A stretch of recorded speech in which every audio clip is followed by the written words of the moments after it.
Ah, sí, ok. Sí, Juan me dice que ya tengo, y yo subo con la lata y tengo un teleprompter. La primera palabra se llama intercesión. La frase, Padre, perdónalos porque no saben lo que hacen, está en Lucas, capítulo 23, versículo 34. Y yo quisiera hacer un corto análisis de cada una. Esa es la palabra. ¿Por qué intercesión? Primero vamos a ver por quién intercede. Directamente está intercediendo por sus opresores y verdugos. Y esto es por los autores intelectuales y los autores materiales. ¿Quiénes fueron los autores materiales? Definitivamente los romanos. Eran los que legalmente tenían la potestad para crucificarlo y matarlo, porque Jerusalén estaba bajo el dominio de Roma.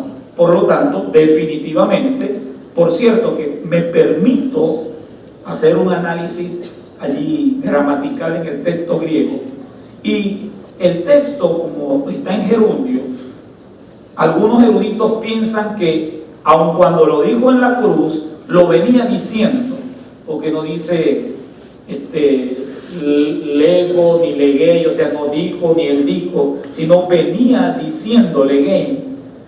Y yo creo que fue así. ¿Saben por qué? Porque cuando le colocaron la corona, Padre, perdónalos porque no saben el que no tienen idea lo que están haciendo.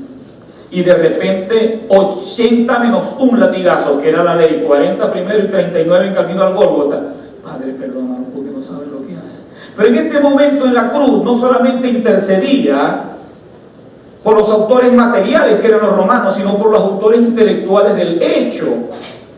Y cuando ahorita comentábamos Hosana y después crucifíquenle, fueron los judíos entonces, fue Caifás, fue el Sanedrín, fueron los que supuestamente le estaban enseñando al pueblo para acercarse a Dios, pero no estaban más que llenos de religión, de tradición y de un dogma que ni siquiera estaba en la Escritura, sino que la rabínica había incluido.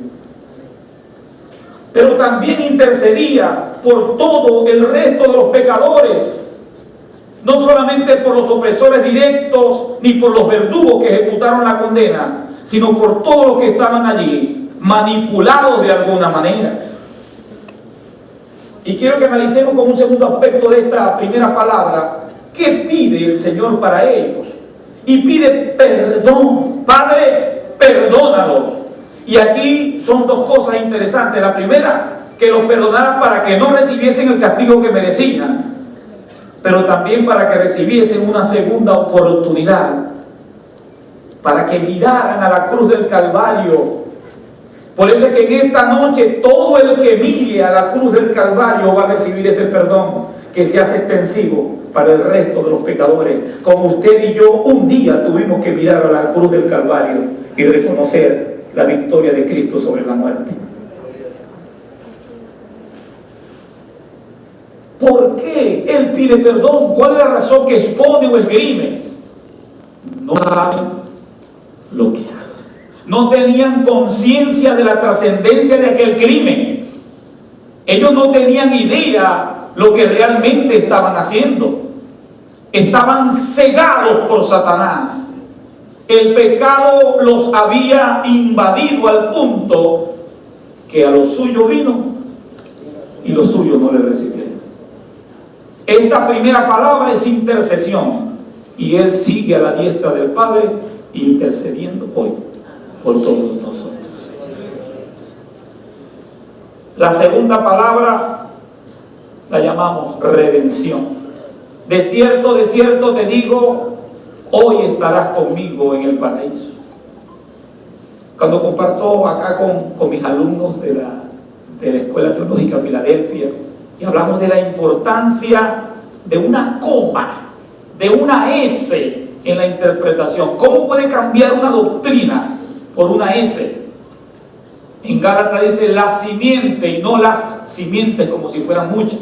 Y sin embargo esa S hoy día cargan a los judaizantes por allí, hablando de las 10 tribus perdidas de Israel. Y nosotros parte de esas tribus. Una coma aquí agregada inventó el purgatorio. de cierto te digo hoy, coma, estarás conmigo en el paraíso. Eso no es lo que dice la Biblia. La Biblia dice, de cierto te digo que hoy, al término de tiempo, hoy estarás conmigo sin dilación en el paraíso. Y yo quisiera que analizáramos entonces esta segunda frase que alberga la doctrina de la redención, que no voy a repetir, porque el pastor Omar magistralmente habló del agorazo, pagar el precio, exagorazo, sacarlo del mercado, y el otro que es darle la libertad. Eso es redención, comprar pagando un precio. Pero quiero hablar de la naturaleza de esa redención. Número uno, es por gracia. El malhechor no tenía ningún mérito para recibir esa gracia. Solo el amor divino proporciona la salvación gratuita a la humanidad perdida. Es segura, no hay ninguna duda en aquel que mira la cruz del Calvario y reconoce su condición de pecado. No hay ninguna duda que el Señor le va a salvar. Amén. ¿A cuánto le ha salvado?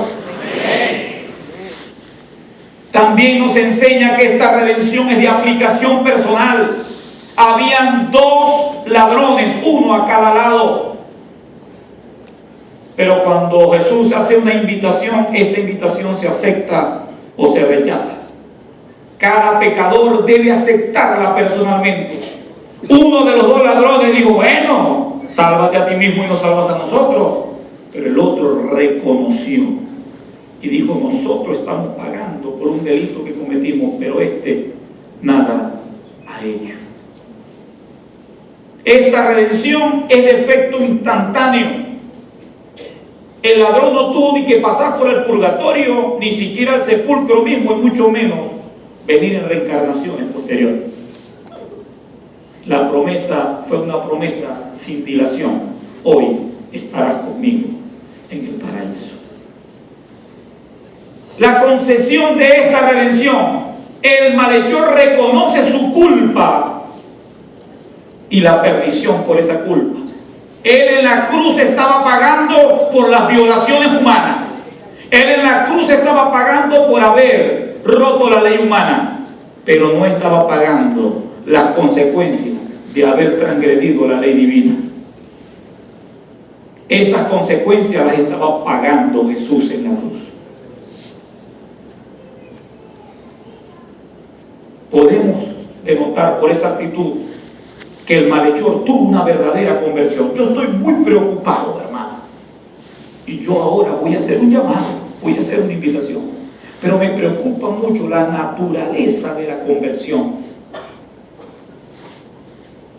Decíamos en estos días en clase que si yo presento un Jesús milagrero, un Jesús hacedor de milagros físicos, y yo tengo un Dios sanador, pero no lo limito a eso, solo el 10%, escrituralmente hablando, se quedaría en la iglesia. ¿De dónde saco estas estadísticas? De los 10 leprosos que el Señor sanó. ¿Cuántos se devolvieron a darle gracia? ¿Cuántos se presentaron ante el sacerdote? Eso sería el 10%. Eso sería el 10%. Porque aun cuando Dios se encarga de todas nuestras causas, de la causa más importante que se encargó era de la transgresión del pecado. Este malhechor confiesa su actuación pecaminosa y mira a Cristo como Salvador y Rey. Acuérdate de mí cuando vengas en tu reino. He allí la verdadera conversión. Reconocer que yo soy imputado legítimamente por la culpa del pecado, pero la pena la pagó Jesucristo. Y yo me agarro de esa victoria obtenida en la cruz. La tercera palabra la vamos a llamar provisión. Mujer, he aquí tu hijo. Hijo, he aquí tu madre. Juan capítulo 19, versículos 26 y 27. Notemos que Jesús no le dijo madre, sino mujer. Jesús conocía las necesidades de su madre y también las circunstancias que la iban a rodear. Viuda, desamparada, anciana, necesitaba de provisión, y esta provisión debía ser adecuada. Pero esta provisión de la cual hizo el Señor a través de Juan nos enseña algunas cosas interesantes. La primera, que cesaba el parentesco humano entre María y Jesús, porque ciertamente bienaventurada y reconocida entre las mujeres por haber sido la madre de Jesús hombre, no de Jesús Dios. Porque si fuese así, Dios no es el principio, no es el alfa, no es la omega. Tuvo alguien por encima de ella. Era madre de Jesús solo en cuanto a su humanidad, pero la muerte física de Jesús ponía fin a toda relación humana de Jesús. Por eso vemos a Jacobo, su hermano, escribiendo la epístola de Santiago, obispo de Jerusalén, dirigiéndose a Jesús con el respeto a la autoridad, porque no estaba viendo a su hermano humano, sino a su Salvador. Me gustó mucho el final de la película. Pues no me toca a mí criticarla desde el punto de vista teológico, porque no le puedo pedir una película que tenga teología. Pero el final es interesante, porque Juan, quien está echando el cuento, viejito ya en la isla de Pan, hacia el año entre el 90 y 95 del primer siglo, cuando ya dice, bueno, estoy esperando mi muerte si aparece el Señor, nos toca entonces pensar que le iba a dar la revelación de Apocalipsis, porque se le presentó como el alfa y la omega. Qué cosa tan interesante. Eso no puede tener nadie antes de él, porque él es el principio y el fin. Y eso para que nosotros lo entendamos desde el punto de vista antropomórfico, es decir, darle forma de hombre a Dios, porque él es eterno. El principio es para nosotros. Abre el paréntesis del tiempo y nosotros contamos. En Dios no hay tiempo. Él es eterno. Al mismo tiempo él proporciona quien le reemplace. Hijo, he ahí tu madre. Tampoco podemos pensar en un Jesús desalmado, en un Jesús que dijo, te usé como incubadora para que yo pudiera nacer entre los hombres. No, una mujer digna que debía ser protegida, una mujer digna que debía ser provista en sus necesidades. La cuarta palabra la vamos a llamar reconciliación. Hagamos un repaso. Yo sé que ustedes están aquí hace mucho rato y de repente ya la mente no está así como... La primera palabra es intercesión. Padre, perdónanos. La segunda palabra es redención. La tercera, provisión. La cuarta, reconciliación. Eso fue lo que hizo Jesús en este momento. Dios mío, ¿por qué me has desamparado? Eli lama sabactani. ¿Por qué no dijo Padre? Si la primera había dicho Padre. ¿Qué pasó ahora? ¿Por qué cambió en su relación de comunicación, por lo menos? Vamos a ver por qué fue el desamparo. ¿Cómo fue? Primero, Jesús en ese instante perdió la comunión con el Padre. Y ya vamos a ver por qué. Jesús en ese instante perdió el gozo y la paz del Padre. El Padre provee.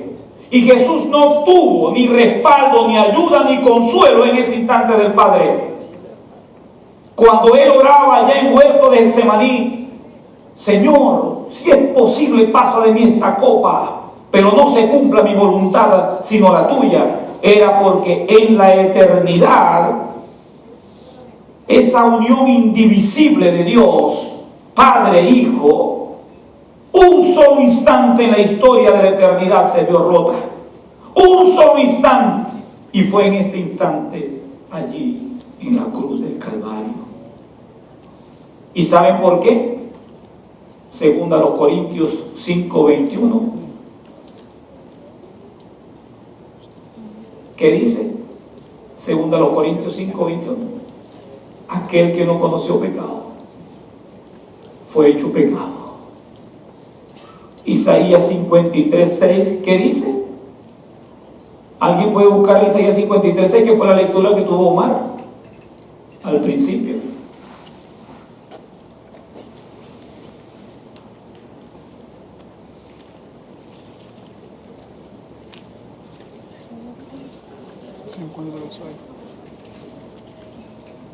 Isaías 53:6.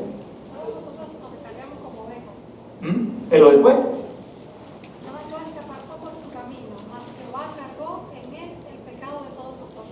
Así de sencillo. ¿Por qué fue desamparado? Porque Jesús en la cruz del Calvario cargó tu pecado, mi pecado y el de todo ser humano que a lo largo de la historia ha vivido sobre esta tierra. Pero, ¿qué significa ese desamparo? Número uno, que su expiación fue verídica. En el Antiguo Testamento había una doctrina sobre la salvación, y esta se llamaba expiación, que era lo que el sacrificio continuo en el altar del tabernáculo hacía. El hebreo es capa, que hace una capa sobre usted, lo cubre. Pero cuando Juan el Bautista ve venir a Jesús, no dice aquí el Cordero de Dios que tapa, que cubre el pecado, sino que quita. Porque de ahora en adelante el sacrificio en la cruz del Calvario fue completo, hecho una vez y para siempre, por amor a usted y por amor a mí. Amén. Dice la Biblia que para el judío es tropezadero el mensaje de la cruz, pero que para el griego es locura. Para el judío es tropezadero porque tenían una ley ceremonial que creían más en el cumplimiento de la ley que en el que había dado la ley. No entendían que la ley era solo un ayo, era solo un semáforo, era solo una advertencia de la presencia del pecado, pero que ni una sola iota, es decir, una sola letrica de la ley podía dejarse de cumplir para que la salvación llegara. Escucharon en la película rasgarse y vieron rasgarse las vestiduras a Caifás. ¡Blasfemo! Porque escucharon de labios del Señor: yo soy. Juan registra: yo soy el pan de vida. Juan registra: yo soy el camino, la verdad y la vida. Juan registra: yo soy la vid verdadera. Juan registra: yo soy la puerta. Juan registra: yo soy la resurrección y la vida. 7 veces dijo el Señor Jesucristo, número de la perfección, yo soy, atribuyéndose ser la deidad encarnada. Pablo dice: en él habita corporalmente, no un pedacito, sino toda la plenitud de la deidad. Por eso es que para el griego es una locura, porque los dioses griegos vivían triunfando, vivían interviniendo en la humanidad con su fatum, con su fatalidad, para que el hombre quedara mal y ellos triunfaran. ¿Cómo es esto, Pablo? Que un Dios pueda morir. Es una locura. No, pero ya va, es que no murió solamente, resucitó al tercer día. Y eso es lo que los griegos decían: no nos convence. Yo creo que pasaste de traguito hoy, Pablo. Los dioses de ellos no tenían esa capacidad, pero el Dios de la gloria venció la muerte. Y no es, algunos dicen que suena no redundante, sino feo decir: muerte, yo seré tu muerte. Los expertos lo llaman tautología. Pero ¿saben qué? Que hasta en lógica eso tiene sentido, porque la noble negación hace una afirmación: ¿dónde está, oh muerte, tu victoria? ¿Dónde está, sepulcro, tu aguijón? El Señor con su muerte nos trajo a usted y a mí vida, y vida en abundancia. Amén.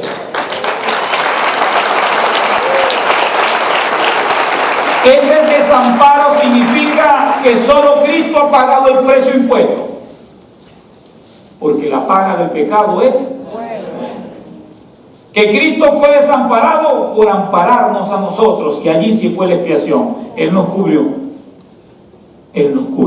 a nosotros. La quinta palabra la vamos a llamar padecimiento. Tengo sed, o sed tengo. Primero, ¿qué clase de sed tenía? Una sed física. No lo vamos a espiritualizar ni a alegorizar.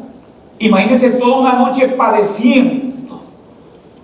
El doctor Lucas dice que sus gotas de sudor eran como gotas de sangre. Discúlpeme, pero eso no es un símil, no puede haber dos como un símil. Eran gotas. Él era médico. ¿Algún médico aquí? Yo sé que sí hay muchos. Después se le llamó eso hematidrosis, que es la salida o la transpiración de sangre por los poros debido a una angustia muy fuerte, para evitar un accidente cerebrovascular, porque que Jesús no se iba a morir de un ACV, Jesús tenía que morir en la cruz del Calvario por amor a usted y por amor a mí. La Las circunstancias indican que él tenía sed. No solamente el padecimiento de la noche anterior en Getsemaní, 79 latigazos, la corona de espinas por usted y por mí. A mí me gusta más esa escena en la de Mel Gibson, en la Pasión de Cristo. Me gusta cuando los ganchitos hacen así, para que veamos lo que realmente pasó. Lo que dice Isaías, que su rostro quedó irreconocible, que no había en él parecer alguno, que cada vez que tiraban el latigazo se traían todas las puntas su carne. No podremos nunca entender cuál fue esa circunstancia de padecer y de dolor. Camino al Gólgota. Muchas profecías. La voy a dejar en la última lámina algunas. Muchas profecías se cumplieron en la cruz del Calvario. Profecía mesiánica. ¿Qué le dieron para mitigar su sed? Primero intentaron darle vino con hiel y algunas especias. Eso se convierte en un alucinógeno. Él lo rechazó.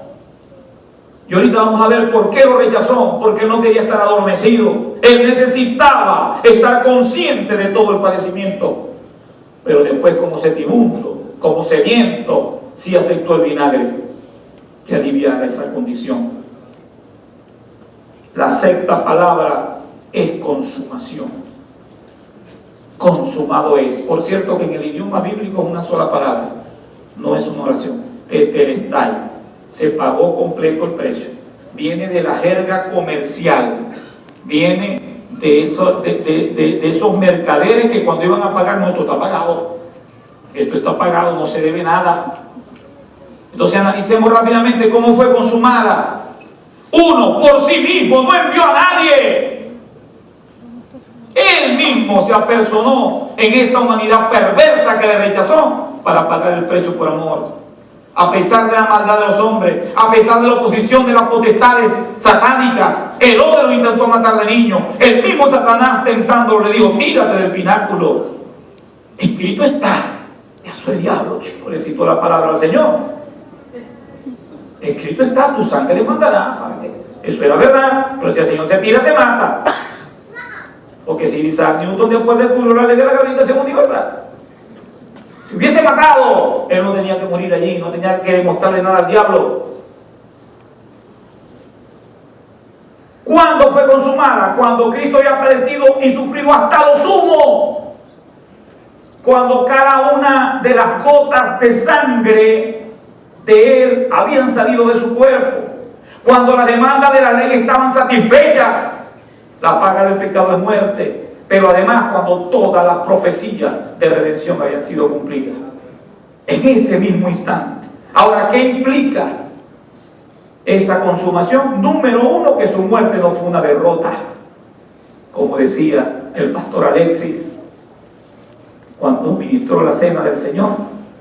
Nosotros miramos para atrás en su muerte y resurrección, pero miramos para adelante en su próxima venida. ¿Usted se ha imaginado alguna vez ese momento allá en el sepulcro, en los infiernos, no en el Tártaro? Jesucristo bajó al infierno. Un momentico, no ignoremos la palabra. Sheol en hebreo, Hades en griego, sepulcro. Jena en hebreo, Tártaro en griego, lugar de tormento. Allá no bajó Dios. Pero los demonios estaban haciendo fiesta. Lo matamos, no pudo Herodes, no pudo el jefe, y nosotros en la cruz con que está, lo matamos. Y de repente se movió la piedra. Y de repente todos los ángeles volvieron a cantar aquel canto de los pastores. Porque el Rey de la Gloria, ni la misma muerte pudo sostenerlo. El mismo Espíritu que vivificó a Cristo entre los muertos ha de vivificar nuestro cuerpo mortal. La obra fue perfecta, completa, y nosotros podemos confiar en esa obra. La última palabra, revelación. Padre, en tus manos encomiendo mi espíritu. Notemos que vuelve a la relación. Padre, perdónalo porque no sabe lo que hace. Dios mío, ¿por qué me has abandonado? Y le vuelve a llamar Padre. Antes de hablar de la revelación como tal, que es el más allá, es lo que está revelando el Señor, yo quiero hablar de la muerte. Porque si el Señor hubiera aceptado aquel alucinógeno, ¿qué le hubieran dicho hoy? No, Jesús no murió, dicen hoy. Se anestesió, fue un letargo, se desmayó y lo bajaron y después va a aprender en la India y en China y de los avatares y de los maitreya de la nueva era. Si no reprenda al diablo. Número uno, la muerte fue real porque hubo una necropsia de ley y porque hubo un acta de defunción. ¿Por qué fue certificada? Porque en el momento del padecimiento había que hacer algo para aligerar la muerte. ¿Qué? Partirle los huesos. ¿Para qué? Para que la posición produjera un edema pulmonar, para que se reventara más rápido. Y cuando fueron a partirle los huesos al Señor, ¿qué pasó aquí? Está muerto. ¿Cómo? ¿Cuál fue la necropsia de ley? ¿Cuál fue el acta de defunción? La lanza. Y la lanza, diagnóstico final. Los médicos tienen 3 diagnósticos. El diagnóstico previo, que es el sintomatológico. Bueno, me duele la cabeza, tengo fiebre, escalofrío, una virosis, ¿verdad? Pero le mandan a hacer unos exámenes para tener el diagnóstico clínico. Y este es para corroborar la sintomatología. Se murió y no nos dimos cuenta, hay que hacerle la necropsia de ley para ver si es verdad que se murió de lo que creíamos, con el permiso de los doctores, ¿cierto? Entonces, cuando le pusieron la lanza en el costado, botó agua y sangre. Se le reventó el corazón. Por amor a usted y amor a mí. Y entonces no le partieron los huesos. Casualidad, ¿verdad? No, para que se cumpliera la escritura. Ni uno de sus huesos iba a ser quebrantado. Jesús tenía el control absoluto. Y ahora le dijo: Padre, tú tienes el control absoluto. En tus manos encomiendo mi espíritu. Su espíritu, y aquí viene la palabra revelación, continuó viviendo. Eso no revela el más allá. El cuerpo iba para la tumba. Pero le digo: Padre, te encomiendo lo trascendental, lo eterno, mi espíritu. Por lo tanto, amado hermano, hay vida en el más allá con Cristo. Amén. Pero hay muerte en el más allá sin Cristo. Y allí es donde nosotros, como creación de Dios para la eternidad, tenemos que asegurar la eternidad, como la aseguró aquel ladrón, pidiéndole que se acordara de él en su reino. ¿En qué condición enfrenta Jesús el más allá? Vuelve a tener comunión con el Padre. Ya el precio estaba pagado por completo, por lo tanto él no temía. Y le dijo: no solamente muero en comunión contigo, sino muero como el Redentor del hombre. Repasando rapidito en la que viene, tenemos todo lo que Jesús hizo triunfante en la cruz. Intercesión, redención, provisión, reconciliación, padecimiento, consumación y revelación. Algunas profecías que se cumplieron en ese momento. Isaías 53:12 habla que sería crucificado entre malhechores. Salmo 22:6 al 8, que se iban a mofar y a burlar de él. Salmo 69:21, de la bebida alucinógena que le ofrecieron. La luz y las tinieblas de ese momento histórico, cuando el velo se rascó de arriba abajo para que ningún hombre se acreditara a ese sacrificio. El velo medía entre 20 y 25 centímetros, 2 puntas de huella, dice la palabra, que no podían romperlo. Pero la sola presencia del Padre lo rasgó para darle inicio al nuevo pacto en Cristo Jesús y que usted y yo tuviéramos acceso al lugar santísimo. Y ese último grito en el versículo 46 de Eli Eli lama sabactani le da cumplimiento al Salmo 31:5. Hay un video que está rodando por las redes, les pido que lo busquen, el capítulo escondido, el capítulo incompleto, algo así, una conversación de un rabino con sus estudiantes en la sinagoga. Comienza a hablar del Mesías, comienza a hablar de todas las evidencias de las profecías mesiánicas. Se para el rabino y le pregunta a sus alumnos y le dice: nómbrenme un personaje de la historia que se parezca a esto. Y se empezaron a parar los alumnos y decían: Joshua, Yeshua, Yeshua, Yeshua. Se paró el rabino y dijo: no nos es permitido enseñar, pero Jesús de Nazaret es el Mesías. Amén. Y si los judíos están mirando a la cruz del Calvario, siendo el pueblo escogido de Dios, y cuando Él vuelva en la nube, y cuando Él venga sobre la tierra, tendrán que reconocerlo. Yo quisiera tener una oración en esta noche. Quiero orar o introducir dos motivos en la oración. Primero, por esta amada iglesia, por estos días, que Dios nos permita compartir algo de lo que conocemos en la palabra a lo largo de estos días, a quien se nos atraviese por el camino. Si usted va a descansar, si usted se va a recrear, donde usted esté, es un embajador y un discípulo del Señor. Por cada familia aquí representada. Pero también la segunda parte de la oración, quiero hacer una oración que te guíe, estimado amigo. Si hay algún amigo acá que nos está visitando esta noche y no ha visto, no ha mirado la cruz del Calvario como el ladrón arrepentido, como el no el otro que exigía y demandaba, como mucha gente le exige y le demanda a Dios, sino como aquel que reconoce su condición. Y tú quieres repetir conmigo esta oración. No es mágica, pero es poderosa en Cristo Jesús, si tú la llenas de fe. Vamos a orar. Padre bueno, gracias. Gracias por esta hermosa noche. Esperamos haya recibido, Señor, cada canto, cada expresión de alabanza. Señor, que confiesa tu nombre. Gracias, oh Dios, por permitirnos celebrar y conmemorar tu muerte y resurrección, y expectantes esperar tu venida. Señor, gracias por Filadelfia, un lugar de amor fraternal. Gracias por cada familia aquí representada, por cada corazón, por cada mente, Señor, que en esta noche reconoce tu señorío en medio nuestro. Bendice cada hogar, bendice, Señor, y suple conforme a tus riquezas en gloria aquellas necesidades espirituales, emocionales, físicas y enfermedad, y aún las materiales. Creemos que estamos en tus manos, y tú eres nuestro protector, y tú eres nuestro proveedor.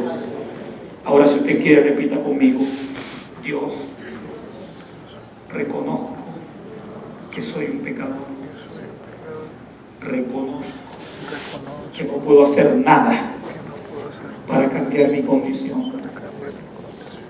Sé que enviaste a tu Hijo Jesucristo a padecer todo esto que hemos visto en la película y más, por amor a mí. Por eso yo te recibo, Cristo, en mi corazón como Salvador, como Señor. Te pido perdón en mis pecados y quiero disfrutar de la bendición de ser tu Hijo.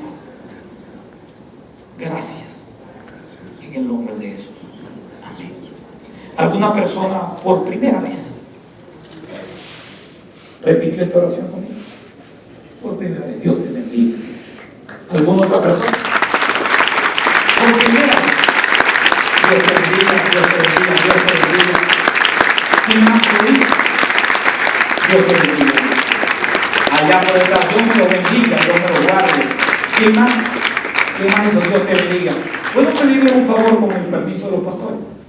Pueden acercarse acá para que la iglesia ore por ustedes y le demos una bienvenida. Hay una fiesta, hay un fiestón. Esta fiesta estaba prendida de hace rato, con los cánticos y todo, pero ahora se terminó de prender, porque la Biblia dice que cuando alguien reconoce y se acerca a Dios, hay un festín en el cielo, y nosotros queremos ser parte de ese festín. Pase por acá, simplemente para conocerles, porque uno viene a la iglesia a tres cosas: a reconocer a Dios como Señor, a aprender su palabra y a compartir el amor fraterno. Entonces, como familia, voy a pedir a los pastores, por favor, María y Alexis, que se acerquen acá para que estemos orando. Seguimos esperando por allá de otro. Dios le bendiga. Dios le bendiga.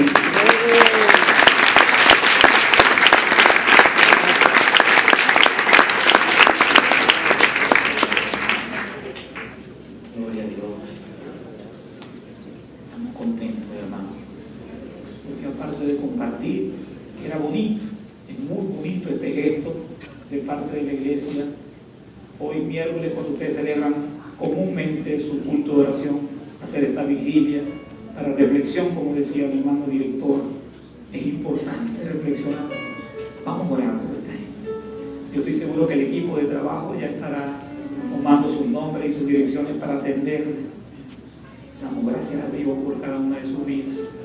Si alguna otra persona todavía quiere pasar acá al frente y tener esa mirada hacia la cruz, que reconozca la victoria de Cristo venciendo la muerte, puede pasar para acá. Dios es bueno, siempre es bueno. Te alabamos, Señor, en esta noche, porque a solo imaginarnos el sufrimiento de tu Hijo por amor a nosotros, que es indescriptible para nuestras palabras, pero nos hace mirar a la cruz como ese arbolito que quería estar erguido, Señor. Esa cruz se mantiene erguida, vacía, porque en Cristo murió y resucitó. Ahora te pido una bendición especial por estos hermanos, estas personas, Señor, que hoy miraron hacia la cruz y que han levantado sus manos llenos de valentía. Padre, guárdalos, protégelos. Señor, mira sus mentes y sus corazones. Sabemos por tu palabra que tú, Señor, como un guardián les vas a proteger. Y nosotros como iglesia, Señor, apoyándolos en su alimento espiritual, en su comunión los unos por los otros. Gracias, Dios. Mira sus familias, mira sus metas, sus planes, Señor. Ahora que entienda que tú tienes un plan y un propósito para cada uno de ellos, y con ellos el resto de su familia. Que ellos, Señor, hoy han venido a tu luz, y como dice tu palabra, vas a alumbrar cada uno de sus pasos. Agradecidos, Dios, en Cristo. Amén. Denle un fuerte aplauso, Señor, y le doy la bienvenida a la familia del Señor.